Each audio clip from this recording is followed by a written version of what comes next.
Welcome to Suman TV. నేను మీ ఈశ్వర్ కొక్కంటి. అంగన్వాడీ కార్యకర్తలు ఆయాలు గత 19 రోజులుగా రాష్ట్ర వ్యాప్తంగా తమ సమస్యల పరిష్కారం కోసం సమ్మె చేస్తున్న సంగతి మీకు తెలిసిందే. అన్నమయ్య జిల్లాలో వివిధ వేషధారణలతో అంగన్వాడీ కార్యకర్తలు ఆయాలు నిరసన వ్యక్తం చేస్తున్నారు. గత 19 రోజులుగా వీరు ఆందోళన చేస్తున్నప్పటికీ ప్రభుత్వం నుంచి ఏమాత్రం స్పందన రావటం లేదు.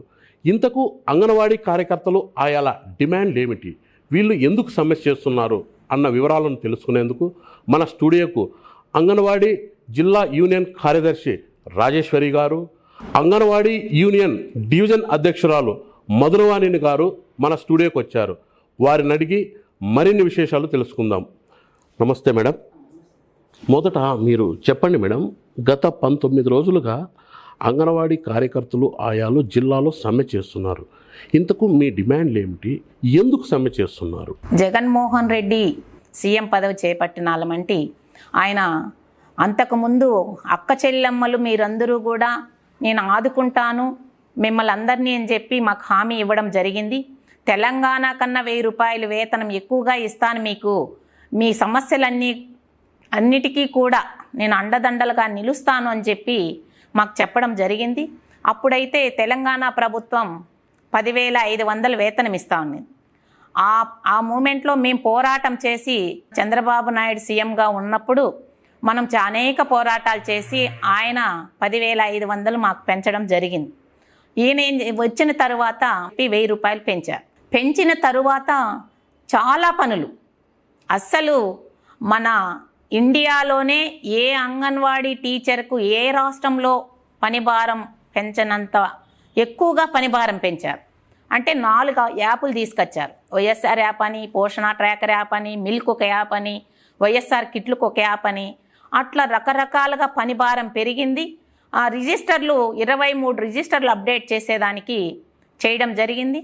అదేవిధంగా ఈ ప్రీ స్కూల్ టైం టేబుల్ ప్రకారం ఇంగ్లీష్లో వచ్చిన ప్రకారం ఈరోజు ఈ లెసనే అని చెప్పి రోజు మనకు కొంచెం కూడా ఎడతెరిపి లేకుండా పనిభారం పెంచారు.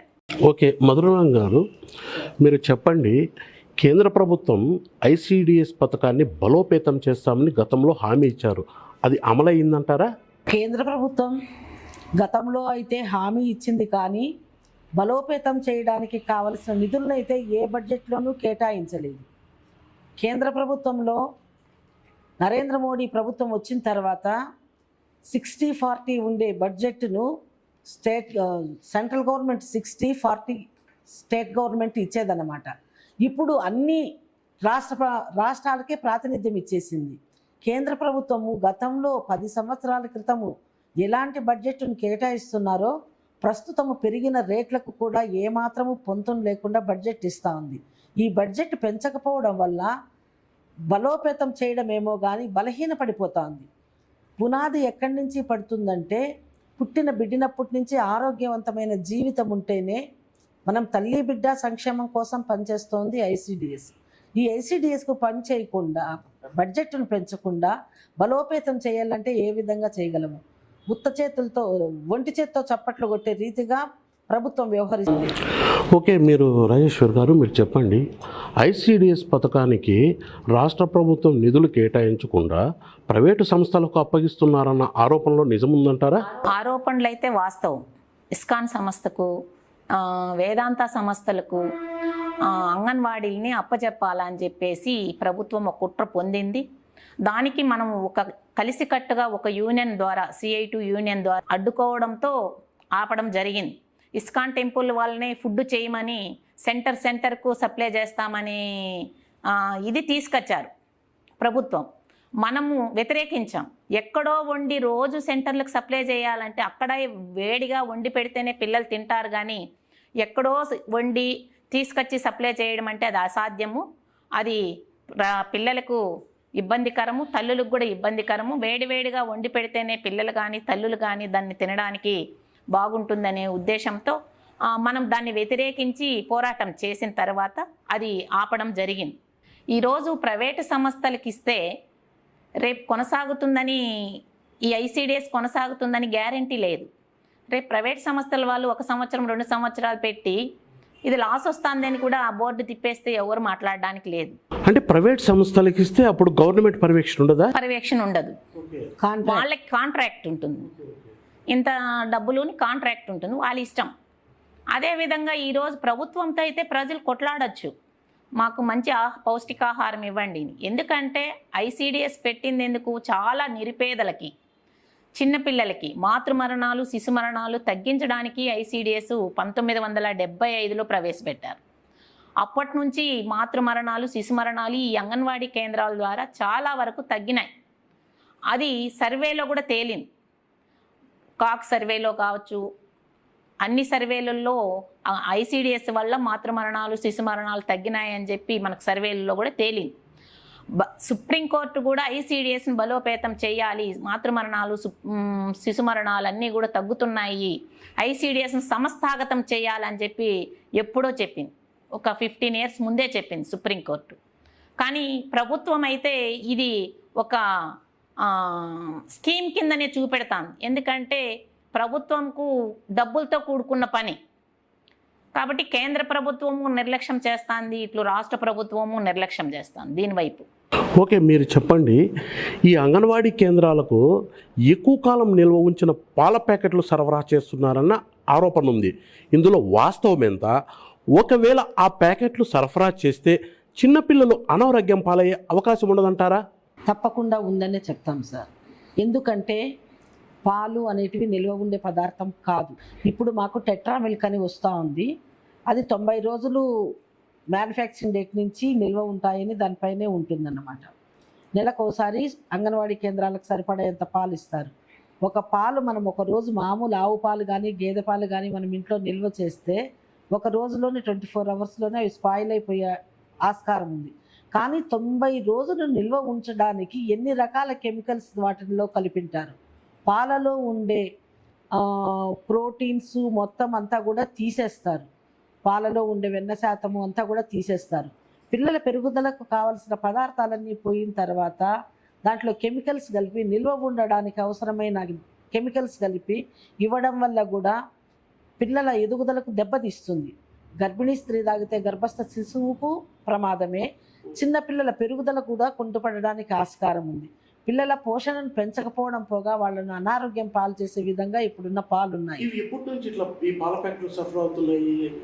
ఈ మధ్యాహ్న భోజనం పథకం ప్రవేశపెట్టినప్పుడు అంగన్వాడీ కేంద్రాలలో మొదటిసారిగా గుడ్లు పాలు అంగన్వాడీ కార్యకర్తలే తీసుకువచ్చి తల్లులకు పిల్లలకు ఇవ్వాలి అనే స్కీమ్ ఉండింది సార్. ఈ విషయాన్ని మీరు జిల్లా అధికారులకు కానీ లేకపోతే ప్రభుత్వం దృష్టికి కానీ తీసుకెళ్లారా? ఇట్లా పాల ప్యాకెట్లు తీసుకెళ్ళాం సార్. ఏం చెప్పారు? వాళ్ళు ఏం మాట్లాడరు సార్. ఏదైనా చెడిపోయిన పాలు దిగితే మాత్రం దించుకోవద్దండి, అవి చెడిపోయినాయని. ఇప్పుడు అందరూ ప్యాకెట్ పాలే కదా దేశమంతా వాడుతున్నారు, ఇవి వాడితే తప్పేముందంటారు. మనం మామూలుగా వాడే పాలకు 2-3 రోజులు మాత్రమే. మనము ప్యాకెట్ ఇప్పితేనే కదా అవి చెడిపోయినాయా లేదా అని తెలిసేది. మీరు ప్రతి ప్యాకెట్ చింపి అవి చెడిపోయినాయా లేదా అని చూడలేరు కదా. తల్లులకు టేక్ హోమ్ రేషన్ అని ఇళ్ళకి ఇచ్చేస్తాము, బిలో 3 years పిల్లలకు ఇళ్ళకి ఇచ్చేస్తాము టేక్ హోమ్ రేషన్ పద్ధతిలో. ఒక ప్రీ స్కూల్ పిల్లలకు మాత్రమే మేము పాలు కాచి ప్రీ స్కూల్లో తాపిస్తాము. కానీ ఆ పాలల్లో నిల్వ ఉండే పాలు, ఒక వస్తువు నిల్వ ఉండాలంటే దాంట్లో తప్పకుండా కెమికల్స్ కలుపుతారనే ఆరోపణలు ఉన్నాయి, అది వాస్తవం సార్. మీరు చెప్పండి, మన అన్నమయ్య జిల్లాలో ఎంతమంది పౌష్టికాహారం కొరతతో పిల్లలు కానీ తల్లులు కానీ ఉన్నారు? తల్లులైతే 2000 చిల్లర ఉన్నారు సార్ మన జిల్లాలో. పిల్లలు వచ్చి 9000 చిల్లర ఉన్నారు. పేద పిల్లలకి ఫుడ్, పోషక విలువలు ఉన్న ఫుడ్ ఆ పేరెంట్స్ ఇవ్వలేకపోతున్నారు కాబట్టి మనం అంగన్వాడీ కేంద్రం ద్వారా ఇస్తున్నాం. రోజుకు ఒక గుడ్డు 100 grams మిల్క్ ఇస్తున్నాం. ఇప్పుడు అంగన్వాడీ కేంద్రాలు లేకపోతే ఆ పిల్లలంతా లోపపోషణకు గురయ్యేవాళ్ళు. ఇప్పుడు నేటి బాలలే రేపటి పౌరులు, కానీ ఆ బాలలే అలా లోపపోషణకు గురవుతే రేపు సమాజంలో మనము డెవలప్ అయ్యేది ఏముంటుంది? అది ప్రభుత్వం గుర్తించాలి. ఇప్పుడు ఈ పాల ప్యాకెట్లు అనేది కూడా ఈ కాంట్రాక్టర్లు లాభాల కోసమే ప్రభుత్వం ఇలా చేస్తుందనేది కూడా మనం చెప్పొచ్చు. ఎందుకంటే ఇప్పుడు పుష్కలంగా గ్రామాలలో పాలు దొరుకుతాయి. ఎక్కువ గ్రామాలలోనే అంగన్వాడీ కేంద్రాలు ఎక్కువగా ఉన్నాయి. ఎక్కువగా పాలు పల్లెల్లో దొరుకుతాయి. ఆల్రెడీ అంగన్వాడీకి తీసుకొని ఫ్రెష్గానే పెట్టచ్చు.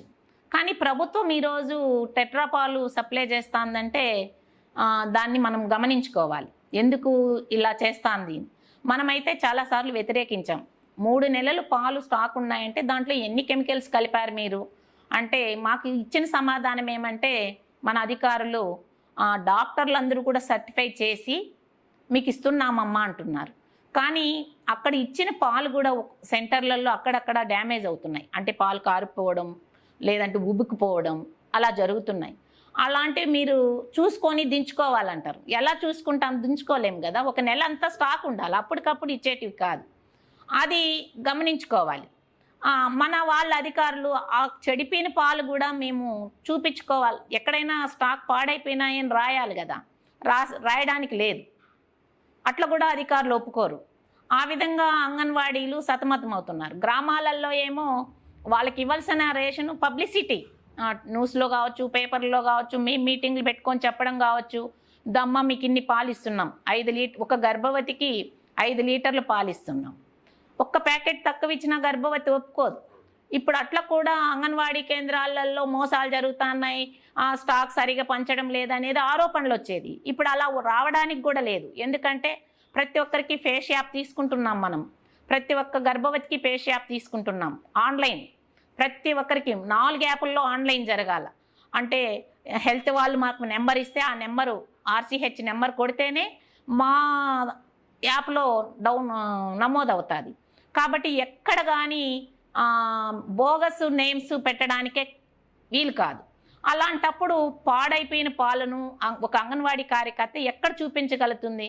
ఇవ్వకపోతే ప్రజలేమో మాకు అంగన్వాడీ కార్యకర్త సరిగా ఇవ్వలేదు, అలా ఉండేదాని వల్ల అంగన్వాడీ కార్యకర్తలు చాలా సతమతమవుతున్నారు. మీరు చెప్పండి, ఇప్పుడు సమ్మెలో భాగంగా మీ డిమాండ్లలో వేతనాల పెంపు, గ్రాడ్యుటీ అవి కూడా మీ డిమాండ్లో ఉంది. గతంలో మీకు వేతనాలు ఎంత ఇస్తున్నారు, ఇప్పుడు ఎంత ఇస్తున్నారు? వీటిపైన వేతనాల పెంపు పైన కేంద్ర ప్రభుత్వం కానీ రాష్ట్ర ప్రభుత్వం కానీ మీకు ఏమైనా హామీలు ఇచ్చారా? మాకు 10,500 రూపాయలు వేతనం వచ్చేది. జగన్ గారు పాదయాత్ర సందర్భంగా తెలంగాణ ప్రభుత్వం కంటే మీకు వేతనాలు ఎక్కువ ఇస్తాను అని వాగ్దానం చేయడం జరిగింది. అలాగే మీకు ఉద్యోగ భద్రత కల్పిస్తాము, అన్ని సౌకర్యాలు కూడా మీకు కల్పిస్తాము అని వాగ్దానం చేయడం జరిగింది. దాంట్లో భాగంగానే 4.5 సంవత్సరాల నుంచి కూడా మేము ఈరోజు కాకపోతే రేపు చేస్తారు, రేపు కాకపోతే ఇంకొక రోజు చేస్తారని 4.5 సంవత్సరాలుగా అంగన్వాడీలు ఎంతో ఎదురు చూసాము. వాస్తవంగా రాష్ట్రం విడిపోయిన తర్వాత ఆర్థిక భారం మీద పడిండేది వాస్తవమే. దాన్ని కూడా అంగన్వాడీలు గమనించగలరు. కానీ అప్పనంగా వెళ్ళిపోతున్న, అనవసరంగా ఖర్చు పెడుతున్న కోట్ల డబ్బులతో అంగన్వాడీల వేతనాలు పెంచడం పెద్ద పనేం కాదు. అంటే ఏ అప్పనంగా కోట్లు ఖర్చు పెడుతున్నారు? ప్రభుత్వ సంస్థలన్నింటినీ కూడా ప్రైవేటీకరణ చేస్తున్నారు. కేంద్ర ప్రభుత్వం అయితేనేమి, రాష్ట్ర ప్రభుత్వం అయితేనేమి. అలాగే ఇతర రాష్ట్రాలతో పోల్చుకుంటే మన రాష్ట్రంలో ఖనిజాభివృద్ధి అయితేనేమి అన్ని రకాలుగా మంచి ఉత్పాదన ఉండే రాష్ట్రం మంది. అనవసరమైన ఖర్చులు ప్రజావేదిక పగలగొట్టారు, కొన్ని కోట్లు విలువ చేసేది. వేతనాలు పెంచుకున్నారు ఎమ్మెల్యేలు, ఎంపీలు అందరూ. అంటే ఒకటండి, ఇప్పుడు వైఎస్ జగన్మోహన్ రెడ్డి ముఖ్యమంత్రి గారు ఆయన చేపట్టిన పాదయాత్రలో మీకు 1000 రూపాయలు జీతం పెంచుతామని చెప్పారు. అధికారంలోకి వచ్చాక పెంచారా లేదా? పెంచారు సార్, ఖచ్చితంగా పెంచారు. 1000 రూపాయలు అని ఆయన చెప్పలేదు. తెలంగాణ ప్రభుత్వం కంటే ఎక్కువ చేస్తాను అన్నారు. అప్పటికి ఈక్వల్గా ఉంది తెలంగాణకు, ఆంధ్రాకు ఈక్వల్. 10,500 రూపాయలు తెలంగాణకు ఉంది, ఆంధ్రప్రదేశ్లో 10,500 ఉన్నింది. వచ్చిన వెంటనే ఎవ్వరూ ఏమీ అడగనే 1000 రూపాయలు పెంచారు. అప్పుడు కూడా మా నాయకత్వం వెళ్ళి మేము కోరుకున్నది ఇది కాదండి, మేము కోరుకున్నది ఇది కాదు, మీరు వస్తే ఏదో మంచి ఒక ఆశ ఉన్నింది, 1000 రూపాయలు అనేది మేము కోరుకోలేదు, మంచి భవిష్యత్తు ఉంటుంది అనుకున్నాం. కానీ 1000 రూపాయలు అంటే ఆర్థిక భారం ఉంది, కొత్త రాష్ట్రము, అప్పుల్లో ఉంది, భవిష్యత్తులో చూస్తాను అని వాగ్దానం చేశారు సార్. ఆ 1000 రూపాయలకు కూడా మేము ఒప్పుకోలేదు. 1000 రూపాయలు ఏం పెద్ద తేడా కాదు. ముష్టి వేసినట్లు 1000 రూపాయలు ఇచ్చి నోట్లు మూపించినాడు సార్ అంగన్వాడీలకు. ఇప్పుడు తెలంగాణ ప్రభుత్వం ఎంత ఇస్తుంది అంగన్వాడీ కార్యకర్తలకు ఆయాలకు జీతము? 13,600 రూపాయలు తెలంగాణ ప్రభుత్వం ఇస్తుంది సార్ అంగన్వాడీ కార్యకర్తలు. ఆయాలకు 800, 500 రూపాయలు ఇస్తాం. 7,000 ఇస్తుంది సార్ హెల్పర్స్కు, మినీ వర్కర్స్కు. ఇంకొక విషయం ఏమంటే మినీ అంగన్వాడీ కార్యకర్తలను ఉన్నారు సార్. తక్కువ జనాభా ఉండే గ్రామాలలో మినీ కేంద్రాలను పెట్టినారు. కానీ తక్కువ జనాభా ఏం లేదు సార్. ఒక్కొక్క కేంద్రంలో కూడా వాళ్ళకు కూడా 800 నుంచి 1000, 1200 వరకు జనాభా ఉంది. హెల్పర్ది వర్కర్ది 2 పనులు వాళ్ళే చేయాల్సి వస్తుంది. వాళ్లకు టీచర్ మాత్రమే ఉంటుంది కానీ, అంటే వర్కర్ మాత్రమే ఉంటుంది కానీ ఆయా ఉండదు. వేతనం డిసిగ్నేషన్ ఏమో టీచరు, వేతనం ఇచ్చేదేమో ఆయాది వేతనం ఇస్తారు. ఇది చాలా దారుణమైన పని సార్. టీచర్ పని మినీ వర్కరే చేయాలి, హెల్పర్ పని మినీ వర్కరే చేయాలి. పోనీ నెల వేతనాలు వస్తాయా అంటే లేదు. అంగన్వాడీ కార్యకర్తలు కానీ, హెల్పర్లు కానీ, మినీ వర్కర్స్ కానీ అందరూ కూడా పేద మహిళలు, నిరుపేద ఒంటరి మహిళలు, వెనుకబడిన వర్గాల వారే ఎక్కువగా ఏ ఆధారము లేక, బయట పోయి పనులు చేసుకోలేక, గ్రామ స్థాయిలోనే మన ఇంటి ముందరే పని చేసుకోవచ్చు, ఏదో ఇంటికి వేడి నీళ్లకు చల్లనీళ్ళు తోడన్నట్టుగా ఉండొచ్చు అనే ఉద్దేశంతో ఈ ఉద్యోగంలో చేరినారు. కానీ కనీస కూలీ వేతనం కూడా అంగన్వాడీలకు చేరలేదు. ఉపాధి హామీకి పోయి ఒక 2 గంటలు పనిచేస్తే వచ్చే వేతనం కూడా 8 గంటలు పనిచేస్తే లేదు. అసలు ఏ టైంలో ఏ యాప్లో ఏది అప్లోడ్ చేయాలన్నా రాత్రి 11 గంటలకు ఫోన్ చేసి చెప్తే కూడా వెంటనే మేము రాత్రి 12 లోపల చేసేసేయాలి. 12 గంటలు దాటిందంటే మరుసటి రోజుకు రిపోర్ట్ పోతుంది, పర్సంటేజ్ తగ్గిపోతుందనే మాకు ఒత్తిడి కూడా అధికారుల నుంచి ఎక్కువ ఉంటుంది సార్. పని చేయని నాసిరకమైన ఫోన్లు ఇచ్చారు, దాంట్లో ఏమీ పని చేయదు. 2 GB ఉంటుంది. మేము చేసే పనికి అర్ధ రోజు కూడా 2 GB పనికిరాదు. అంటే మేము మా సొంతానికి కూడా వాడుకోమది. ఆఫీస్ వర్క్ చేయడానికే, మా విధులు మేము నిర్వహించి అప్లోడ్ చేయడానికి ఆ 2 GB పనికిరాదు. దాంట్లో ఏ యాప్స్ పనిచేయవు, ఏమీ పనిచేయవు. కాకపోతే ఏ రోజు ఆ రోజు అప్డేట్ ఉండాలంటారు. రాజేశ్వరి గారు, మీరు చెప్పండి. ఇటీవల మన రాష్ట్ర మంత్రి బొత్స సత్యనారాయణ గారు ఒక మాట స్పష్టం చేశారు. ఏమనంటే, మేము అంగన్వాడీ కార్యకర్తలకు కానీ ఆయాలకు కానీ తెలంగాణలో జీతాలు పెంచినట్లు పెంచుతామని చెప్పలేదు. జగన్మోహన్ రెడ్డి గారు పాదయాత్రలో 1000 రూపాయలు పెంచుతామని చెప్పారు. ఆ దిశగా మేము వారికి అధికారం లేక వస్తానిట్లే 1000 రూపాయలు పెంచాము అని చెప్పారు. ఇందులో వాస్తవం ఎంత? అవాస్తవం సార్. జగన్మోహన్ రెడ్డి గారు ఏం చెప్పారు? తెలంగాణ కన్నా 1000 రూపాయలు వేతనం పెంచుతాను అన్నారు. ఇప్పుడు వేతనముక తర్వాత వేతనం అనేది క్లారిటీ ఇవ్వలేదు మాకు. తెలంగాణ కన్నా 1000 రూపాయలు వేతనం అదనంగా పెంచుతాను అన్నారు. ఇప్పుడు తెలంగాణలో 13,650 రూపాయలు వర్కర్కి, 7,800 హెల్పర్కి, 7,800 మినీ వర్కర్కి ఇస్తున్నారు సార్. ఇప్పుడు కొత్తగా వచ్చిన ప్రభుత్వం రేవంత్ రెడ్డి గారు 18,000 పెంచుతున్నారు. ఇంకా జీవో రాలేదు. మొన్న అసెంబ్లీలోనే వాగ్దానం చేసి నేను పెంచుతున్నాను అని చెప్పారు. ఇప్పుడు తెలంగాణ ప్రభుత్వం ఈరోజు హామీ ఇచ్చారు కాబట్టి ఇంక 1 నెలకైనా జీవో వస్తుంది. పక్కనున్న రాష్ట్రం, మన ఉమ్మడి రాష్ట్రం, మన తెలుగు రాష్ట్రంలో 18,000 రూపాయలు వాళ్ళు తీసుకుంటే ఇక్కడ 11,500 ఓని 1000 రూపాయలు పెంచేసి మేము 1000 పెంచేసాం అంటున్నారు. 11,500 పెంచింది ఎప్పుడు? 4.5 సంవత్సరం ముందు. ఇప్పుడు 4.5 సంవత్సరం తర్వాత అప్పుడున్న రేట్లు ఇప్పుడున్నాయా? లేవు. రేట్లు మాత్రం రెట్టింపు పెరిగాయి. కానీ 11,500తో అంగన్వాడీ టీచర్ కానీ, 7,000 రూపాయలతో హెల్పర్ కానీ, మినీ వర్కర్ 7,000 రూపాయలతో ఎలా జీవనం కుటుంబాన్ని పోషించగలదు? ఆ 1000 రూపాయలు పెంచి ఈరోజు సంక్షేమ పథకాలన్నీ కూడా కోత విధించావు. ఆ 1000 రూపాయలు పెంచిన దానివల్ల అంగన్వాడీ వ్యవస్థనే దెబ్బతినింది. ఇప్పుడు ఆ 10,000 రూపాయలే ఉన్నింటి ఈరోజు సంక్షేమ పథకాలన్నీ కూడా మాకు వర్తించేవి. ఓకే అండి, మీరు ఇంకొక మాట, మినిస్టర్ గారు ఒక మాట అన్నారు, ఎవరు, బొత్స సత్యనారాయణ గారు.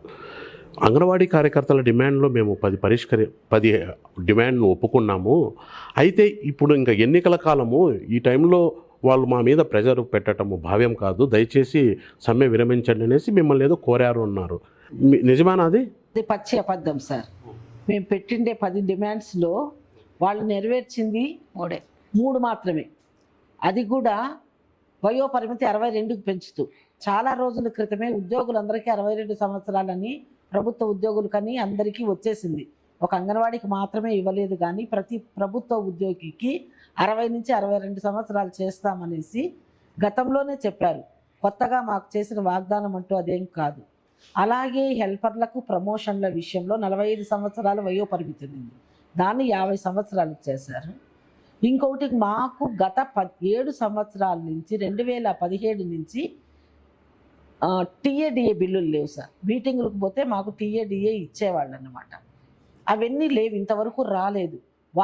వాటి విషయమై అడిగితే మీకు టీఏ బిల్లులు ఇస్తాము, అది ఎప్పటి నుంచి ఇస్తాము, 24 జనవరి నుంచి అమలు చేస్తాము. ఈ మూడిటికి మాత్రమే వాళ్ళు ఒప్పుకున్నారు సార్. ఈ 7 సంవత్సరాలు మేము పెట్టుకున్న ఖర్చులు నెలకు 3-4 సార్లు కూడా మేము మీటింగులకు వచ్చిండే రోజులు ఉన్నాయి. మారుమూల ప్రాంతాల నుంచి కూడా ఒక్కొక్కరు 200-300 ఖర్చు చేసుకొని ఉదయం 9 గంటలకు మీటింగ్లో కూర్చుంటే సాయంత్రం 6 కానీ 7 కానీ ఉండి మా ఖర్చులు మేము భరిస్తూ ఏ రోజుకైనా వస్తాయి కదని మా జీతాలలో మేము ఖర్చు పెట్టుకొని వచ్చినట్టు ఉన్నాయి. ఆ టీఏ బిల్లులన్నీ గతంవన్నీ వదిలేసి రాబోయే జనవరి నుంచి ఇస్తామని చెప్పారు సార్. ఆ విషయం చెబుతూ ఆన్లైన్లో సమాచారం తీసుకోండి, ఆన్లైన్లో సమాచారం తీసుకుంటే మేము ఇచ్చే రిపోర్ట్స్ ఆన్లైన్లో తీసుకుంటే మాకు మీటింగ్లు ఎక్కడి నుంచి జరుగుతాయి?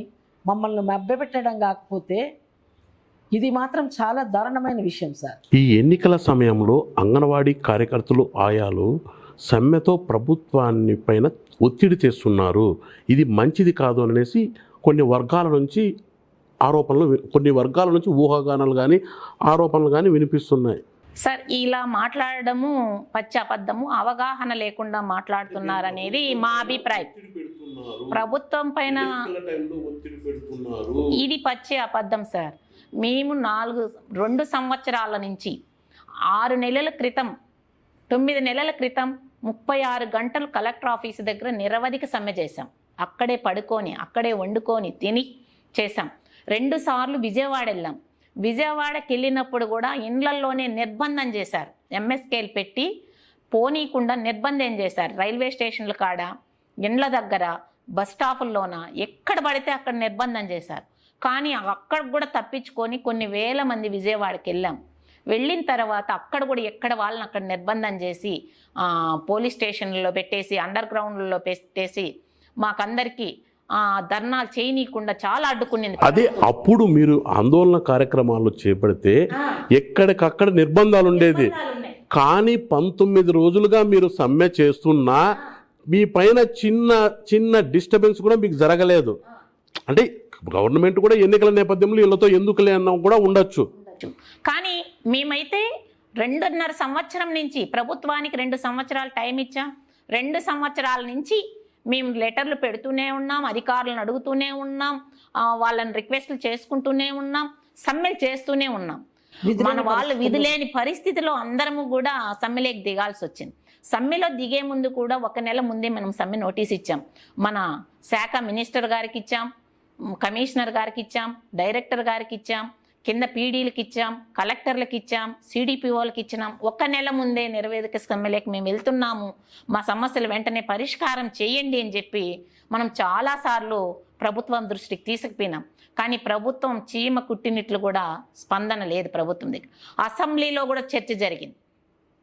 మనం విజయవాడ అసెంబ్లీ సమావేశాలు వెళ్ళినప్పుడు మన ఎమ్మెల్సీలందరూ కూడా ఆ దృష్టి తీసుకొస్తే మన శాఖ మంత్రి గారు నేను సీఎం గారి దృష్టికి తీసుకెళ్ళి మీ సమస్యలన్నీ పరిష్కారం చేస్తానని అసెంబ్లీలోనే హామీ ఇచ్చి మళ్ళీ ఆ మాట ఎత్తిన ప్రస్తావనే లేదు.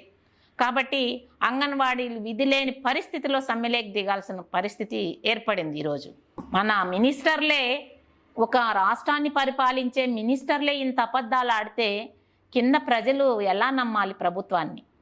ఈరోజు బొత్స సత్యనారాయణ గారు మాట్లాడుతున్నారు, అన్ని పరిష్కారాలు మేము చేశాము, అన్ని డిమాండ్లు మేము చేశాము, గ్రాడ్యుటీ వేతనము 2 తప్ప అన్నీ చేశామంటున్నారు. ఇది పచ్చి అబద్ధం. మా పైన లేనిపోని ఆరోపణలన్నీ ప్రజల్లో వ్యతిరేకత తీసుకొచ్చేయడానికి చాలా ప్రభుత్వం కుట్ర పొందుతుంది. కానీ ఎప్పటికైనా ధర్మమే నిలబడుతుంది, న్యాయమే నిలబడుతుంది, సత్యమే నిలబడుతుంది సార్. ఇది మాత్రము నేను కరాఖండిగా చెప్తున్నాను. ఎందుకంటే బెదిరింపులు మీరు సమ్మె విరమించకపోతే మేము వేరే ఆల్టరేషన్ తీసుకొని మీరు గైరు హాజరుగా చూపిస్తామని చెప్పి బెదిరింపులకు గురి చేస్తున్నారు. ఈరోజు న్యాయమైన కోరికలు అంగన్వాడీలు కోరుతా ఉంటే సమస్యలు గ్రాడ్యుటీ అనేది సుప్రీంకోర్టుకి వెళ్ళి సుప్రీంకోర్టులో 13 సంవత్సరాలు సుప్రీంకోర్టులో కేసు ఆడి ఈరోజు సుప్రీంకోర్టు 72 పేజీలు తీర్పిచ్చింది. వాళ్ళను గౌరవ వేతనం కాదు, వాళ్ళ కనీస వేతనం ఇవ్వాలి, వాళ్ళు వర్కర్స్ కార్మికులుగా గుర్తించాలి, వాళ్ళని మీరు సంస్థాగతం చేసి వాళ్ళ గ్రాడ్యుటీ అమలు చేయాలి అని చెప్పేసి ఈరోజు ప్రభుత్వము సుప్రీంకోర్టే తీర్పిస్తే సుప్రీంకోర్టు తీర్పునే మళ్ళా కోర్టుకు వెళ్ళండి మీరు అని ప్రభుత్వం మాట్లాడుతాను. సుప్రీంకోర్టు కాకుండా ఏ తీర్పు ఉంది మాకు ఆయనకే తెలియాలి సార్, మన మినిస్టర్ గారికే తెలియాలి ఏ కోర్టుకు వెళ్ళాలో. మీరు కోర్టుకు వెళ్ళండి అంటున్నారు, ఏం ఆలోచించి మాట్లాడుతున్నారో ఆయనకే తెలియాలి. కానీ మహిళల పైన ఇంత మొండిగా ప్రభుత్వం వ్యవహరిస్తుందంటే మేము ఎన్నో ఆశలు పెట్టుకున్నాం. ఈ ప్రభుత్వం వస్తే జగన్మోహన్ రెడ్డి గారు వస్తే మా కోరికలన్నీ నెరవేరుతారు, ఆయన ఏదైనా కానీ మంచి నిర్ణయం తీసుకుంటాడని ఒక ఆశతో మేము ఆయన్ను గెలిపించుకోవడం జరిగింది సార్. కానీ ఈరోజు ఇంత మొండిగా మా మీద ఉక్కుపాదం మోపుతాడనేది మాకు చాలా బాధ అనిపిస్తుంది. కానీ ఇప్పటికైనా ప్రభుత్వం మా సమస్యలు గుర్తించి మాకు గౌరవ వేతనం గ్రాడ్యుటీ పెంచాలని చెప్పి అమలు చేయాలని చెప్పి ప్రభుత్వానికి మేము కోరుకుంటున్నాం. నమస్కారం. ఓకే అండి, మీ న్యాయమైన సమస్యలు కానీ కోరికలు కానీ త్వరగా పరిష్కారం కావాలని ఆ దిశగా ప్రభుత్వం చర్యలు తీసుకోవాలని ఆశిస్తున్నాం. ఓకే అండి, ధన్యవాదాలు.